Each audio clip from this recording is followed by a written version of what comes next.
And Colt, yeah, over all the stuff you've been putting out, taking the lead on, sounding the horn, sounding the alarm, being available to make the streams, and then bite size them down and do the chunks and all that good stuff. Hopefully, we give you a lot of content today to. Exactly. Yeah, exactly. I mean, I'm just. Look, I love the game. I love Jacob projects, really. I like the way that Jacob thinks. He likes to bring stuff to the table that doesn't exist.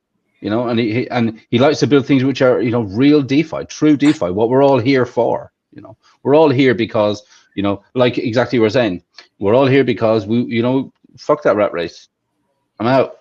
I'm out, and I have to say I consider myself extremely lucky that I've found this community. I'm extremely lucky that I found Kratos community as well. A few years ago. It's at the end of the day, it's each one teach one. We're all here for the same reason, right? We're all here for the same reason, and we can really do it together. And Jacob just keeps giving us opportunities to help, to help us get it out there. I mean, I think when this game launches, and when even validators, okay, even people that are validators, when David Feder, when he really sits down and looks at this and says, how many fucking transactions are these guys doing? Like it's huge for the chain in general. It's absolutely huge. I know this. Somi put up a video yesterday, and he was just doing like the daily charts. And guess who was the top earner of the day? MAFIA. And it kind of forced him to mention us, right? Yeah, that was awesome. We can't be denied.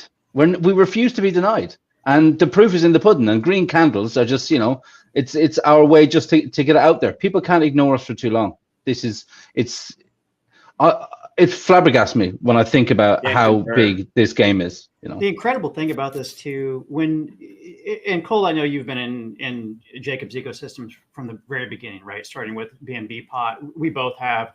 A lot of people in the show here right now have been going back into that, going into transitioning into TYRH, and how, man, that was so incredible. It was unbelievable last summer, right, when that took off, and just in a matter. So version 1, version 2, and V3 launched, and it was, everything caught fire, and how incredibly fun that was. The money that was flying around, everybody that was involved in that was winning, right?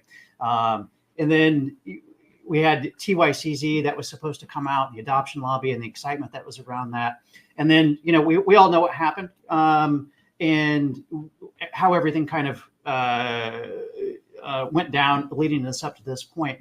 But just drawing a comparison between then and now, this to me is so much more exciting. I am so happy that TYRH and TYCZ were brought together under one umbrella, which is what this is. And it's so much bigger than what I had anticipated even, right?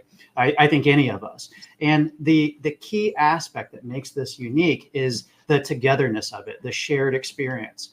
We talk about the storytelling and all of those things, but none of that would have really any meaning if we weren't sharing it together, right? Just building the syndicate, in the last, it's not even been 2 months now, I think, something like that. Just the exchanges between the different members of our family and how fun that's been. The fact that, I'll be honest with you, I mentioned this before, that I treat this like a second full-time job, and I really don't have the time to do this, but I make the time because of that shared experience, right? I don't want to let my family members down. I want to make sure that they're getting what they need. It's really important to me that everybody gets paid and everybody has a really good experience out of this, right? And that would not happen without the social aspect, right? Without those family mechanics, and really the interfamily mechanics too, right? Just talking to you guys, talking to, Gearheads, the OGs, all of that stuff. That's super fun, and has been incredibly valuable to me.